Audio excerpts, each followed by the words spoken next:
Salut à tous. Aujourd'hui je vous propose un retour sur l'épisode 2 de la saison 3 de Stranger Things. Bon, je vous le dis, tous les épisodes vont y passer de toute façon. Alors ce que je vous propose cette fois, c'est pas forcément de revenir sur l'épisode de façon linéaire en résumant un petit peu, mais c'est surtout d'aller m'attarder sur les moments que j'ai trouvé les plus intéressants. Et puis du coup, je pense qu'il va y avoir de l'anecdote. Allez, on voit tout ça ensemble.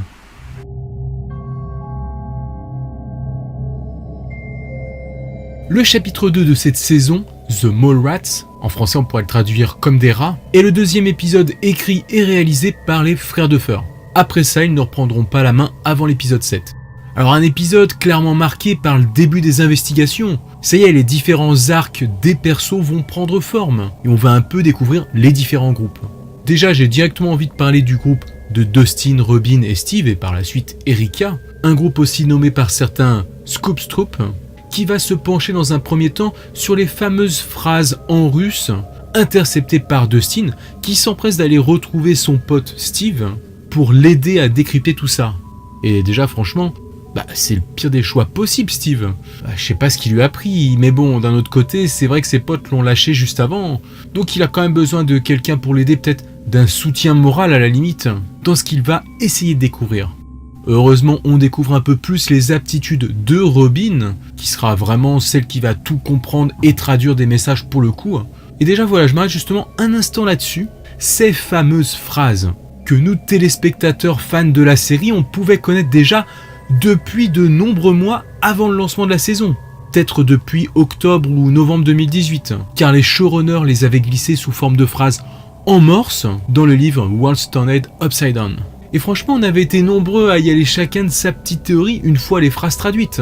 Bon alors du coup, au final, c'était pas des indices de ce qui allait se passer dans la saison, mais bien les phrases telles quelles qui allaient entrer dans la diégèse de l'histoire. Et j'ai trouvé ça sympa en fait de voir finalement les personnages bûcher sur la même énigme tout comme nous, juste avant. Avec en premier lieu ce travail de traduction, partant du morse pour nous et du russe pour eux. Ça donne une réelle sensation d'interaction avec leur enquête. C'est une façon de se dire, ça y est, maintenant ils vont se mettre à chercher eux aussi avec nous, en quelque sorte. Donc voilà, ce jeu de pistes en amont, j'ai envie de dire que ça va un peu récompenser le fan de la série. Et cette manière de procéder originale, on va encore un peu la retrouver avec les indices donnés pour la saison 4. Genre l'idée d'aller appeler le numéro de Murray Bowman, de nous faire tomber sur son répondeur et d'apprendre quelques infos énigmatiques pour la suite. C'est pour ça que finalement, oui, c'est vraiment une série sur laquelle il faut faire des théories. Parfois, ça m'arrive de tomber sur des commentaires « Ouais, ça sert à rien de se prendre trop la tête là-dessus, on verra bien. » Alors qu'en fait, les frères Duffer nous y invitent en fait. Et c'est d'autant plus gratifiant une fois qu'on découvre comment ils vont tourner ça, lorsque la saison sort. Et puis qu'on ait eu raison ou non, c'est à ce travail de recherche qui rend hommage, simplement. Donc vraiment pour la saison 4, on ne lâche rien. J'encourage vraiment les gens à aller explorer telle ou telle piste, même si c'est peut-être pas la bonne. Bon, maintenant, revenons sur le reste de l'épisode. Le deuxième moment que j'ai vraiment beaucoup aimé tout au long de cet épisode, c'est toute cette phase où Billy va être confronté à l'Upside Down. Parce que déjà, visuellement, on est sur quelque chose de très travaillé, avec des effets spéciaux mélangés à de la mise en scène, et tout ça, c'est finement utilisé, toujours pour servir l'ambiance générale. On ne nous propose pas n'importe quoi, on est vraiment sur quelque chose d'esthétique. Et d'ailleurs, ça, c'est un peu la marque de fabrique de la série, ce travail sur le visuel. Une identité qu'on pourra presque reconnaître au premier coup d'œil.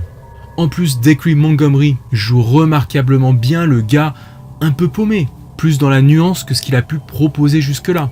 Du coup, Billy se retrouve dans l'Upside Down, mais pas physiquement. Tout est dans son esprit, un peu à la manière de Will dans la saison 2. Son corps reste ici, mais son esprit est ailleurs. Alors après, j'ai bien aimé la scène quand Karen va rejoindre Billy dans la remise.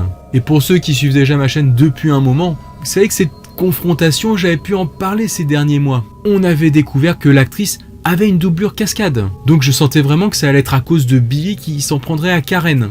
Mais quand j'ai vu ça et qu'il se retourne pour lui éclater la tête sur l'étagère, et qu'en fait c'était qu'une hallucination, bon ok, en fait c'était un pétard mouillé. Ça n'aura d'ailleurs aucune incidence sur la suite. Mais bon, on voit quand même au moins Billy s'en prendre violemment à elle. Et puis en parallèle, c'est pas plus mal que ce ne soit pas réellement arrivé. Elle a échappé belle parce qu'après ça, ceux qui vont se mettre sur la route de Billy n'auront pas la même chance. Je pense déjà notamment à Heather à la fin de cet épisode. Autre scène que j'ai trouvée très intéressante, c'est tout simplement lorsqu'Eleven vient voir Max. qu'elles sont toutes les deux dans la rue et qu'elle vient se confier au sujet de son embrouille avec Mike, qui lui ment méchamment pour éviter les foudres de Hopper. Bon bah là, entre Max et Eleven, on voit vraiment à quel point leur relation n'en est qu'au début dans cette saison. Entre les deux, on dirait que ça n'a quasiment pas évolué depuis la saison 2. Alors certes, elles se croisent lors d'excursions entre amis, mais elles ne semblent pas encore avoir tissé des liens. Elles se connaissent pas beaucoup finalement. Et Max, on le voit, elle est surprise de la voir. C'est peut-être même la première fois que les deux jeunes filles se retrouvent toutes les deux, toutes seules comme ça. Bon alors après, elles vont directement accrocher, et Max va commencer à lui apprendre à vraiment vivre comme une jeune fille. Lui donner des conseils de couple. Un peu en parallèle avec Lucas qui fera la même chose pour Mike. Enfin voilà, le fait quand même qu'on reprenne un peu cette histoire entre les deux, presque au point où on l'a laissé à la saison 2, ça laisse quand même supposer que Hopper garde Eleven pas mal captive dans la cabane au fond des bois. Alors certes, c'est pas une prisonnière, elle a le droit de faire des trucs, notamment d'accueillir Mike chez elle et de bouger un petit peu. Mais on nous le rappelle, même quand elle est au centre commercial, elle n'a pas le droit d'être vue en public par exemple. Ça montre à quel point le protectionnisme de Hopper a peut-être dû être un peu étouffant pour elle. Ce qui donne encore plus de cohérence à son personnage et au fait qu'elle ait complètement envie de se relâcher après. Et du coup, ça va permettre de mieux apprécier toute cette scène au centre commercial avec Max. D'ailleurs, dans l'une de ses tenues qui sera les plus sympas de la saison, je trouve. De toute façon, elle aura des looks sympas tout au long de la saison, contrairement à d'autres qui n'auront peut-être pas la même chance. Ouais, après je sais, c'est une question de goût. Mais Nancy, niveau garde-robe, je trouve qu'elle est pas gâtée cette saison. Regardez ça, il y a des trous carrés dans sa robe.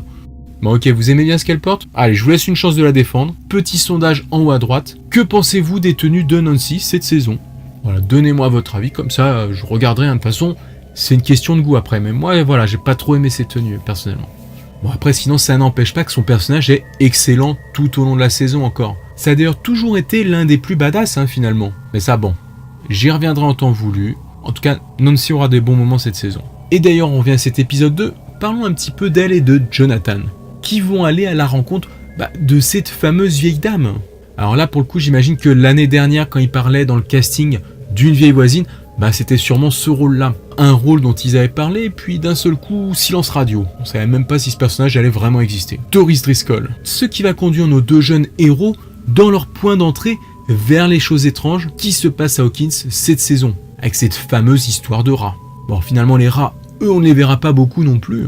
Ça ne restera qu'un point de départ, mais ça fonctionnera bien avec ce côté inquiétant sur une menace qui est en train de planer. Je termine avec Hopper et Joyce. Déjà Hopper qui est confronté au maire de la ville, Larry Klein. Le concernant, là on le découvre dans cette scène, c'est clairement un salopard. Et en plus un peu bête qui passe son temps à prendre vraiment les gens pour des cons. Donc déjà là, on nous le montre, ça va pas le faire entre les deux. Même s'ils semblent se connaître de longue date, leur rapport semble d'emblée hostile. D'ailleurs, vous remarquerez qu'on a souvent cette petite guéguerre entre le chef de la police et le maire de la ville dans les séries et films américains, vu que ces deux pouvoirs sont souvent dissociés. Ça crée toujours une sorte de rivalité. Joyce, quant à elle, va commencer à faire son focus comme à chaque saison. C'est un peu la tradition pour elle. Donc cette fois sur les aimants. Et du coup, je pense que ça a dû faire plaisir à tout le monde lorsqu'elle s'est pointée chez Monsieur Clark. Une occasion, malgré que ça se passe pendant les vacances scolaires, de profiter de l'expérience scientifique de ce personnage, avec ses petites théories, qui comme toujours va mettre les héros sur la piste, en l'occurrence Joyce dans cette saison. Bien sûr, le clip show dans le Starcourt Mall, entre Mike qui cherche un cadeau, et Eleven qui va découvrir les joies de la vie d'ado, sur une musique de Madonna, Material Girl, c'était sans doute l'une des meilleures idées de cet épisode, pour nous faire profiter un peu plus de ce cadre très coloré en mode 80s. Et je pense que c'est ce genre de scène qui contribue à nous imprégner un peu plus de cette époque, donc c'est important de le faire en début de saison. D'ailleurs, de manière générale, je trouve que la saison sera beaucoup plus colorée que les précédentes, ce qui se prête bien à cette période de l'année, l'été. Et du coup, scène choc, Eleven qui plaque Mike. Bon allez, ça reste gentil. C'est surtout pour le punir de lui avoir menti. Et d'après Max, c'est juste un petit jeu finalement, pour le voir revenir en rampant, donc rien de grave.